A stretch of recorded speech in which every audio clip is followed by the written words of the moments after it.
kemudian kita dikasih vaksin itu bisa terjadi yang namanya ADE, antibody dependent enhancement. Ini saya tulis juga di sini ya. Itu bahaya sekali kalau terjadi ADE. Industri farmasi atau industri vaksin itu memanfaatkan chilling effect atau fear atau ketakutan ya karena vaksin eksperimentatif ya yang terjadi pada sekitar tahun 2020 sampai 2022 pada waktu pandemi COVID, dan ini kan berarti udah 5 tahun kan. Nah itu muncullah efek-efek samping setelah 5 tahun itu. Sekarang dong. Pengetahuan kita dan pemahaman kita tentang vaksin, yang mana yang perlu dan mana yang tidak dan kapan diberikannya, efek sampingnya ini loh. Ini nggak banyak dibahas, bahkan mungkin terus terang aja di negara kita itu cukup disembunyikan gitu.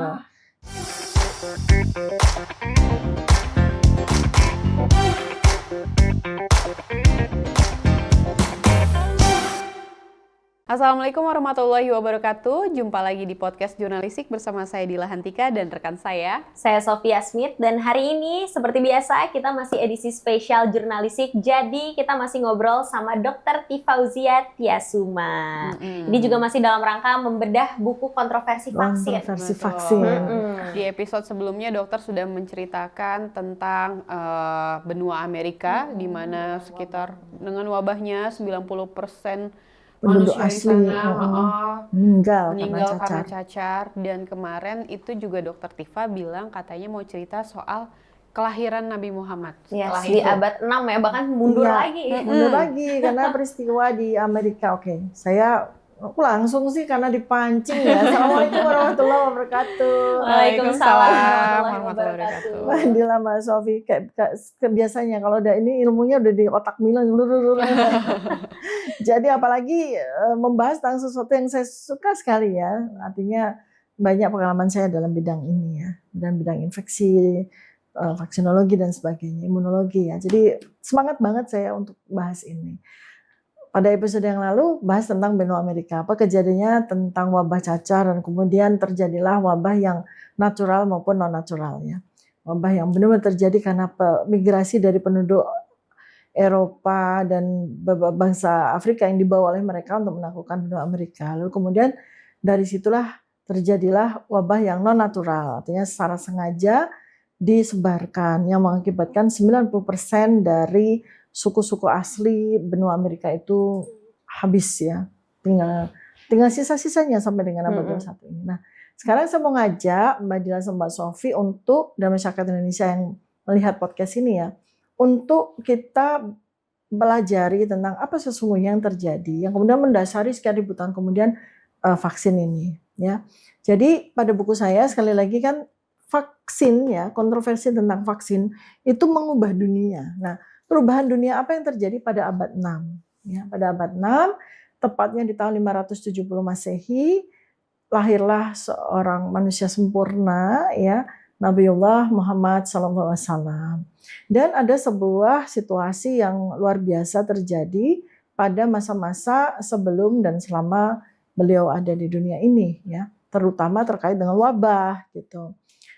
Wabah atau pandemi. Jadi kita mulai dari sekitar tahun kelahiran beliau dulu deh. Kan itu disebut sebagai tahun gajah ya. Kenapa sih gajah gitu? Karena memang ada kawanan atau tentara gajah yang digunakan oleh Gubernur Jenderal Abraha ya, Gubernur Jenderal Abraha untuk menghancurkan kota Mekah, terutama Ka'bahnya gitu.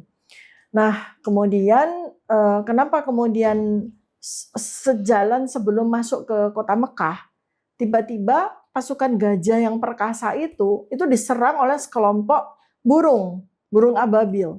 Dijatuhlah batu-batu yang kemudian dalam beberapa waktu pasukan itu habis beserta dengan gajah-gajahnya dengan tubuh yang berlubang-lubang seperti daun yang dimakan ulat. Itu kan kata-kata itu, sejarah yang terjadi pada peristiwa itu diabadikan dalam Quran surat Al-Fil ya. Yes. Jadi pasukan gajah diserang oleh sekumpulan burung yang entah dari mana itu datangnya. Nah, saya itu mau bahas secara epidemiologi, secara ilmu saya. Apa sih sesungguhnya yang dibawa, batu-batu yang dibawa oleh burung ababil itu apa sih? Kenapa sampai kemudian ketika dijatuhi batu, pasukannya Abraha itu bisa tubuhnya sampai berlubang-lubang seperti daun dimakan ulat, itu apa itu gitu kan? Apakah batu panas dari neraka atau apa? Waduh. Nah, ini saya mau sampaikan sudut pandang secara epidemiologinya. Oke.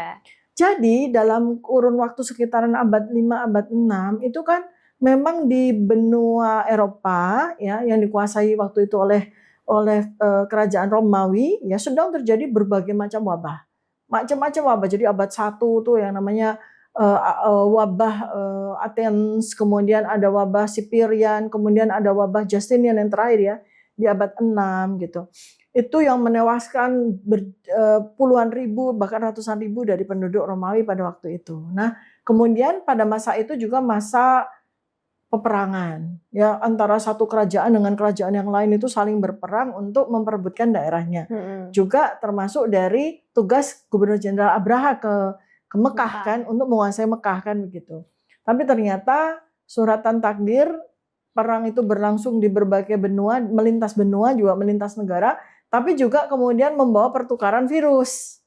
Nah, terjadilah kemudian wabah. Nah, wabah yang terakhir itu adalah Plague of Justinian ya di masa kerajaan Konstantinopel itu sekitar tahun 541. Ini saya tulis dengan lengkap, nanti pemirsa bisa membaca sendiri ya.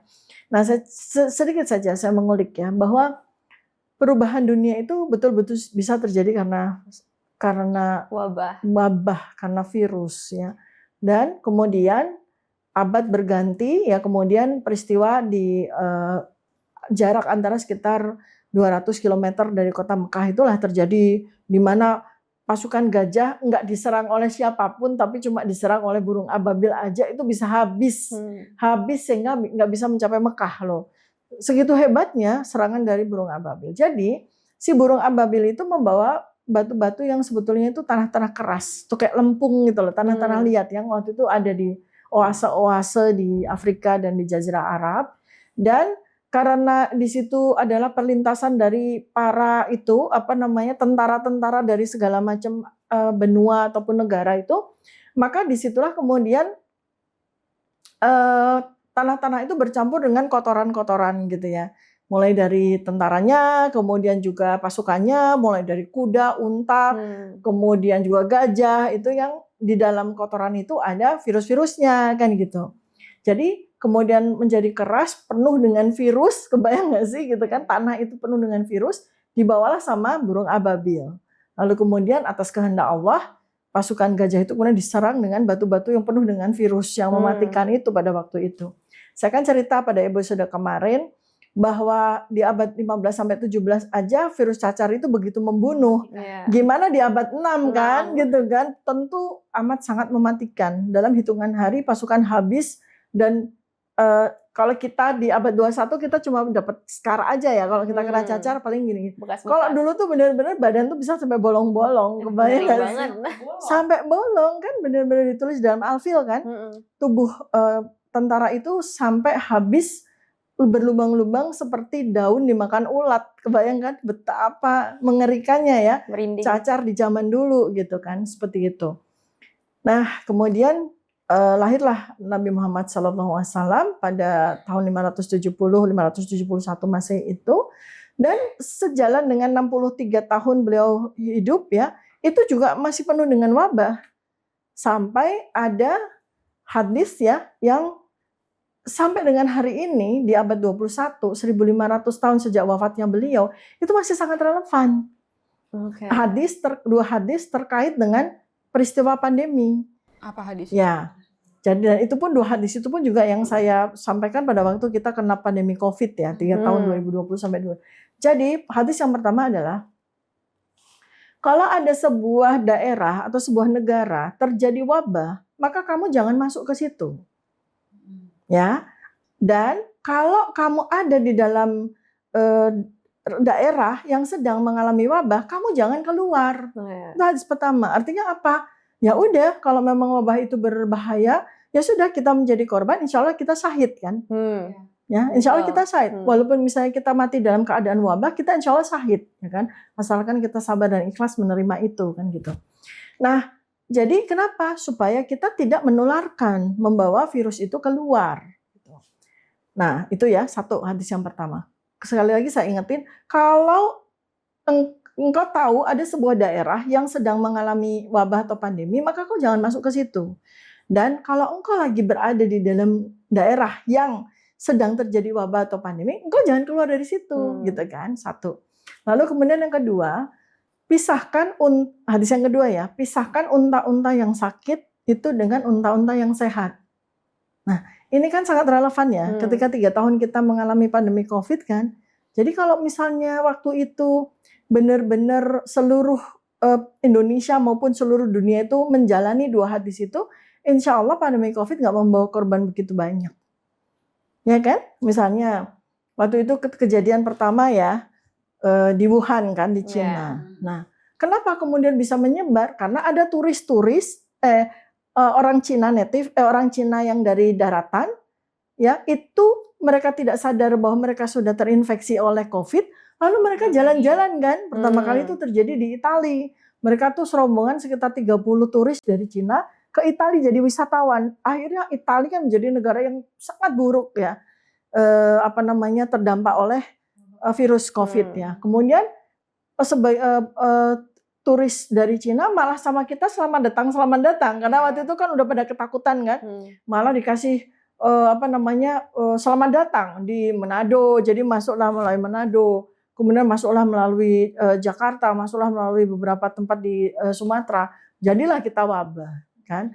Andai kata hadis itu benar-benar dijalankan kan mungkin wabah pandemi COVID waktu itu nggak terjadi seperti itu. Lalu kemudian isolasi ya, jadi pada hadis yang kedua itu kan tentang isolasi. Jadi kalau ada ini unta ya, ini kalau kita sakit ya udah kita berdiam diri di rumah, mengisolasi diri, ya. Dan kalau misalnya di antara anggota keluarga kita lagi sakit ya udah isolasi aja, karantina aja ya. Jadi di kamar atau pisah ke rumah yang lain gitu kan. Jadi itu luar biasa. Jadi hadis itu luar biasa. Maka saya andai kata kemudian dikombinasi dengan vaksin kan lebih luar biasa lagi gitu kan, seperti itu. Nah itu adalah hikmah dari apa yang bisa kita pelajari pada saat terjadinya sekitaran kelahiran Rasulullah SAW hingga beliau masa hidupnya beliau. Dan kemudian pada abad ke-12 seorang dokter ilmuwan ya yang sampai dengan hari ini kita kenal namanya Ibnu Sina atau Avicenna. Itu kemudian membuat buku kedokteran yang sampai dengan hari ini menjadi salah satu rujukan terpenting bagi para dokter di seluruh dunia, yaitu Kanon Medicine ya. Jadi Al-Kanun Al-Thayyib gitu. Jadi buku yang dibahas. Nah, salah satunya itu adalah tentang karantina. Karantina itu apa? Ya itu tadi, pisahkan orang sakit dengan orang sehat. Iya, isolasi mandiri ya waktu itu ingat kan. Jadi memang itu yang paling tepat. Jadi karantina itu kalau kata Ibnu Sina itu 40 hari itu yang paling tepat. 40 hari kalau kita sedang mengalami pandemi ya udah kunci aja kota itu atau kecamatan itu atau rumah itu dengan konsep itu. Maka ya udah virus itu tidak akan tersebar. Ya udah habis aja di situ. Jadi kemudian ketika orang di dalam kota itu udah sehat kembali ya udah selesailah pandemi gitu. Tapi Dok kalau misalnya di zaman Nabi dulu kan itu kan udah jauh sebelum yang Amerika kan. Nah itu udah ada vaksin atau gimana tuh? Tepat sekali. Jadi sebenarnya pada saat Rasulullah SAW padahal bahkan tuh 1500 tahun yang lalu itu udah ada sebuah teknologi yang sangat sederhana yang pada saat itu mungkin belum disebut sebagai vaksin ya. Tapi nama nomenklatur yang menjadi sejarah kedokteran adalah variolasi namanya. Variolasi ya. Variolasi itu berasal dari variola, itu adalah nama cacar zaman dulu. Variolasi itu nama cacar yang masih mematikan itu ya, itu. Maka disebut teknik itu adalah variolasi. Dan waktu itu masih sangat primitif ya, masih sangat karena teknologi yang sederhana gitu. Udah terjadi. Jadi di situ bahkan sudah di abad ke-6 itu bahkan sudah terjadilah namanya vaksin yang disebut sebagai variolasi. Bedanya apa tuh? Kok saya yang bertanya? Nggak disuntik kali ya? Iya, waktu itu belum disuntik. Tapi ini ya, ada nih ya, nanti sebetulnya rencana saya mau saya sampaikan pada episode ini. Tapi karena udah ditanya nih, ini ya, nanti ini namanya variolasi ya. Variolasi itu kayak gini gitu kan. Di lukanya itu. Iya, zaman dulu banget itu. kan cacar itu kan membentuk namanya tuh scar atau keropeng gitu kan. Nah, di dalam keropeng-keropeng yang bulat-bulat itu masih ada virus yang hidup kan. Di antara virus yang mati itu masih ada virus yang hidup. Nah, jadi itu kemudian diambil keropeng-keropeng itu lalu ditumbuk gitu. Nah, cara memberikan kepada orang yang sehat supaya muncul antibodi itu adalah tumbukan sisa-sisa virus yang masih aktif itu disemprotkan, ditiupkan ke hidung. Masukin. Ditiupkan ke hidung, gitu ya, ditiupkan ke hidung, lalu masukkan ke dalam tubuh kan. Nah, diharapkan dengan itu kemudian muncullah antibodi. Oh, ini virus kan, imunitas tubuh manusia kalau kemasukan virus itu apa ya gitu kan? Dia muncullah di antibodi. Atau kalau enggak, ini yang seperti di gambar ini, bikin takik luka gitu, dibikin luka di salah satu bagian tubuh gitu, lalu si tumbukan keropeng itu dimasukkan ke luka itu. Ya? Diharapkan kan keserap sama darah, lalu kemudian ke sistemik muncul. Agak ekstrim tapi dan sangat berbahaya karena kan dosisnya berapa tuh gitu loh. Nah ini persoalan kan dosis, jangan-jangan kebanyakan dan memang betul di luar dari kemudian terjadi kekebalan tubuh juga banyak terjadi kematian. Karena apa? Tubuh masuk itu tumbukan variolasi itu alih-alih kemudian antibodi terbentuk, malah orangnya mengalami infeksi kan? Iya.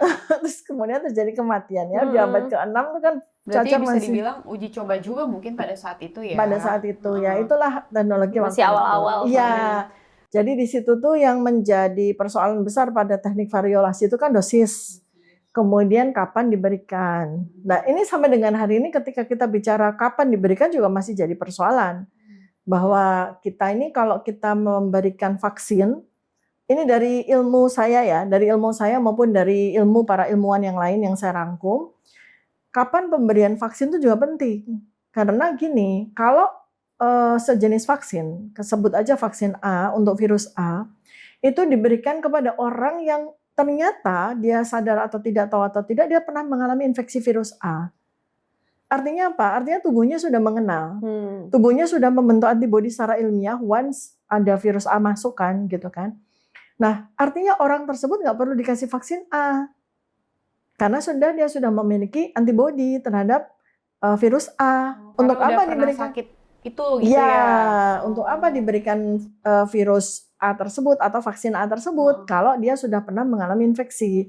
Ya, ini ilmu saya ini, dan ya. Jadi kalau misalnya orang udah pernah kena sakitnya nggak usah divaksin gitu. Iya, tapi tentu saja harus juga dicek titer antibodinya ya. Jadi antibodi dia tuh berapa, apakah masih cukup adekuat untuk kemudian ketika masih berfungsi ya, tanpa harus divaksin masih berfungsi nggak tuh antibodi. Memang kita perlu memeriksa, cek dulu gitu. Kalau misalnya terjadi wabah, kemudian ada perintah dari pemerintah untuk memberikan vaksin, jangan buru-buru, kita cek dulu diri kita dan anggota keluarga kita udah punya titer antibodi yang cukup nggak?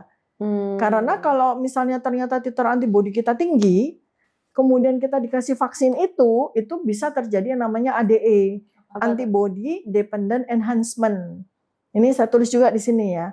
Itu bahaya sekali kalau terjadi ADE. ADE itu maksudnya antibody dependent enhancement. Jadi kita tuh punya antibody. Ketergantungan gitu. Bukan, kita punya antibody cukup untuk berlawanan dengan virus yang masuk. Ya. Kemudian kita dikasih vaksin si virus A. Vaksin itu isinya virus A. Itu terjadi double antibody kan. Nah, karena di dalam tubuh kita udah ada antibody itu. Sedangkan vaksin itu diberikan kan supaya memancing antibodi kita untuk muncul. Nah, ketika di dalam tubuh kita antibodi kita masih tinggi, lalu kemudian kita di challenge dengan vaksin, lalu untuk diharapkan membentuk antibodi kan terjadi double antibody. Nah, itulah yang namanya antibody dependent enhancement. Efeknya jadi? Ya bahaya, double antibody. Nggak antibody bagus, yang bisa jadi kayak gimana? Bisa jadi menghantam diri sendiri. Jadi akhirnya dia tidak memiliki sensitivitas mana virus, mana sel tubuh manusianya dia gitu. Autoimun kali. Nah, persis. Jadi ADE yang terjadi berulang-ulang itu pada waktunya itu akan terjadi yang disebut sebagai penyakit autoimun. Iya, autoimmune enhanced disease ya. Jadi yang terjadi, apalagi kebayang nggak sih kalau pada satu tubuh manusia dikasih vaksin terus. Nah dok, Ya. menarik, kita langsung ke vaksinnya mungkin ya dok ya. Kalau misalnya kita tarik kesimpulan dari podcast kita yang kemarin sama obrolan kita barusan, Ya. kan dokter kan cerita soal dari lahirnya Nabi Muhammad saja udah banyak wabah tuh. Betul. Berarti kan memang ketakutan terhadap penyakit, terhadap manusia itu sudah ada dari Zaman dulu banget. zaman dulu, sebelum Masehi bahkan Sebelum ya. Masehi bahkan, Nah kalau kita bicara sekarang yang abad ke-21 dok, kalau bicara soal vaksin, sebenarnya vaksin yang sekarang itu vaksin yang seperti apa dan apakah perlu? Karena kan tadi dokter bilang kita harus lihat antibodi kita tuh sebenarnya perlu atau tidak gitu. Nah, jadi kenapa sih saya mesti bicara sejarah dengan puluhan halaman di buku saya ini? Karena saya mau menyampaikan bahwa satu, manusia itu tidak pernah lepas dari wabah atau pandemi. Jadi pandemi atau wabah itu benar-benar sebuah peristiwa yang along the way bersama dengan kehidupan manusia itu sendiri dari abad ke abad. Kemudian yang kedua, tidak hanya 1 atau 2, 3 virus yang hidup bersama dengan kita, tapi ada lebih dari 6.000 virus yang sudah dikenal sebagai pathogenic virus. Kalau kita hanya berlandaskan kepada vaksin aja, lalu mau kita disuntik 6.000 vaksin kan enggak. Jadi sejarah mengajarkan kepada kita bahwa ternyata ada berbagai macam cara di luar dari vaksin untuk membuat virus itu kemudian secara evolutif dia akan makin mengecil daya bunuhnya atau daya patogennya. Kan itu seperti yang saya sampaikan pada Caca. Jadi pada dasarnya adalah kenapa saya mesti cerita tentang abad ke-5 pada saat Nabi Muhammad SAW itu ada dan kemudian berbagai macam wabah yang lain di buku ini, itu karena saya mau sampaikan bahwa abad demi abad itu kan membawa kepada pengetahuan kan. Tambah pengetahuan, tambah ilmu, kita tambah tahu, tambah sadar, lalu kemudian juga keadaan kita nggak seperti dulu yang hidup di bukit-bukit, hidup di gunung-gunung dengan sanitasi dan higienitas yang tidak memadai, kita sekarang hidup jauh lebih baik. Jadi banyak sekali situasi-situasi dan berbagai macam tools gitu ya, itu di luar vaksin yang sangat membantu diri kita. Sehingga kita malah jangan sampai kemudian kita jadi dependent atau sangat tergantung kepada satu-satunya. Lalu kita mengabaikan segala sesuatu yang oleh abad demi abad itu diajarkan kepada kita. Yaitu bagaimana cara kita mengelola kesehatan tubuh kita sendiri dengan makanan yang baik, dengan higienitas dan sebagainya. Kemudian juga kita mempunyai berbagai macam metode yang sebenarnya jauh lebih praktis dibandingkan dengan kita kasih vaksin kepada seluruh penduduk ketika terjadi pandemi. Selain ada risiko ADE yang tadi disebut, kemudian juga tidak efektif karena diberikan kepada orang yang ternyata udah punya antibodi, menghabisi APBN kan gitu ya. Jadi banyak cara untuk benar-benar menerapkan vaksin itu dengan jauh lebih bijak dan jauh lebih strategis gitu sebenarnya. Jadi itu kenapa kita butuh belajar tentang sejarahnya. Harus tahu sejarahnya. Kita harus udah tahu sejarah di awal. Betul. Terus tadi juga dokter juga bilang kan pada saat kelahiran Nabi aja 500 tahun, abad 6 aja ternyata juga sudah ada wabah dari burung-burung itu kan. Iya. Kan begitu loh ya. Jadi kita tuh kalau mau tahu sesuatu tuh harus tahu asal usulnya gitu. Iya, asbabnya tuh kayak asal usulnya tuh kayak apa gitu loh. Seperti itu. Tapi kalau di zaman pandemi kemarin kita divaksin sampai 2 kali, 3 kali itu nggak apa-apa. Iya itu kan. Ya itu dia kan. Pertama itu industri, ini kita bicara mau di episode ke depan tapi saya spill dikit ya. Jadi bagaimana industri kesehatan, industri farmasi atau industri vaksin itu memanfaatkan chilling effect atau fear atau ketakutan ya. Ini saya tulis dalam buku saya yang ini nih. Bagaimana industri kesehatan ya di masa Covid ini memanfaatkan ketakutan masyarakat seluruh dunia sehingga menurunkan daya nalar, daya logika, daya berpikir dan kemudian mau aja gitu loh diberikan berbagai macam jenis vaksin Covid ya, berbagai macam jenis platform yang alih-alih itu memberi manfaat bagi tubuh kita, bahkan menimbulkan beberapa risiko termasuk ADE, termasuk kemudian meledaknya penyakit autoimun, kemudian termasuk meledaknya juga berbagai macam side effect dari vaksin eksperimentatif ya. Saya sebut vaksin eksperimentatif. Itu menarik tuh. Side effect itu tuh yang kayaknya banyak banget nih yang mau ditanyain. Sangat banyak. Soalnya Dokter juga pernah cerita setelah abad ke-21, tepatnya setelah COVID kemarin kan banyak sekali booster segala macam vaksin gitu-gitu. Itu yang menyebabkan banyak juga penyakit tadi di-spill juga, autoimun. Banyak juga penyakit-penyakit mungkin yang tadinya nggak ada jadi ada. Jadi ada, betul. Baru ada sedikit kesamaan nih di kehidupan nih dokter. Tadi pas dokter bilang, kayaknya bahasnya kita nanti aja kali ya di next episode kayaknya. Menarik banget ada kisah di keluarga atau apa ntar kita diskusiin ya. Nah itu dok itu. Makanya tadi dokter bilang gitu, wah kayaknya ngena banget nih di keluarga aku tuh kebetulan ada setelah yang si vaksin yang setelah pandemi COVID kemarin. Ya, udah saya tulis tuh berbagai macam efek samping yang terjadi karena vaksin eksperimentatif ya yang terjadi pada sekitar tahun 2020 sampai 2022. Pada waktu pandemi COVID, dan ini kan berarti udah 5 tahun kan. Nah itu muncullah efek-efek samping setelah 5 tahun itu. Sekarang dong. Dan masyarakat harus tahu ya, supaya bagaimana mengantisipasi dan tahu bahwa kenapa kok kemudian sekarang ini penyakit rumah sakit kanker jadi membludak pasien. Kenapa penyakit jantung, pembuluh darah juga membludak pasien. Kenapa penyakit autoimun jadi banyak banget menjadi pasien di berbagai macam rumah sakit ya. Termasuk bagaimana BPJS jebol karena banyak sekali orang sakit pada masa sekarang ya. Itu nanti kita bahas karena menurut saya itu penting banget kita. Ada hubungannya sama ini ya. Soalnya kalau kita tarik lagi sama podcast kita yang kemarin, dokter bilang virus cacar aja vaksinnya itu setelah ribuan tahun. Belum ada yang ini bahkan ya yang berhasil divaksin lagi kan. Iya, baru tertaklukan. Iya, barulah itu yang namanya vaksin itu adalah virus yang dilemahkan dan mampu untuk kemudian menurunkan tingkat keparahan maupun tingkat kejadian dari satu jenis penyakit yaitu cacar. Itu butuh waktu lama sekali gitu. Sementara penyakit tadi ada banyak dokter sekali. Iya. Nah, sekarang kita ini kan yang paling penting adalah di luar dari pengetahuan kita dan pemahaman kita tentang vaksin yang mana yang perlu dan mana yang tidak dan kapan diberikannya, efek sampingnya ini loh. Ini nggak banyak dibahas, bahkan mungkin terus terang aja di negara kita itu cukup disembunyikan gitu.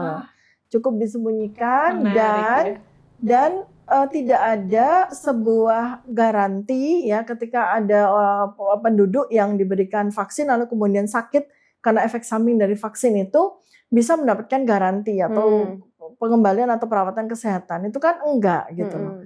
Jadi itulah yang terjadi gitu ketika kemudian vaksin COVID ini diberikan dengan begitu brutalnya gitu kan tanpa ada yang disebut sebagai surveillance atas efek samping yang ditimbulkannya. Berarti next episode nih harus kupas tuntas ini kayaknya ya. Boleh. Ngomongin soal vaksin pandemi, apalagi di abad 21 orang-orang penasaran banget karena masih berkaitan sama kita kan. Betul. Makanya nih yang kayak gini nih harus disclose ya, harus dibicarakan secara terbuka, penuh dengan kejujuran, tapi juga berlandaskan pada kebenaran. Nggak cuma asal-asal bicara aja, tapi benar-benar. Saya itu untuk bisa membuat buku yang gemuk ini itu butuh riset 5 tahun. Wow. Iya, dengan berbagai macam research, dengan berbagai macam buku, referensi ribuan buku saya baca, ribuan jurnal saya baca. Saya juga berdiskusi dengan ilmuwan-ilmuwan di seluruh dunia juga gitu. Sampai jadi lahirlah buku ini. Berarti dari zaman COVID, dokter. Saya nulis itu mulai dari tahun 2021 nih. Sampai jadi sekarang.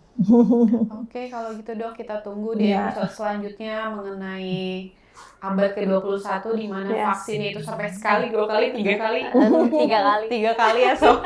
Mungkin kalau nanti ada vaksin booster lagi kita jadi mikir-mikir setelah mendengar penjelasan dari dokter kali ya. Oke, kali inilah itu tadi obrolan kita dengan Dr. Tifa. Saya Dila Hantika pamit undur diri dan saya Sofia Smith. Sampai ketemu di episode selanjutnya. Assalamualaikum warahmatullahi wabarakatuh.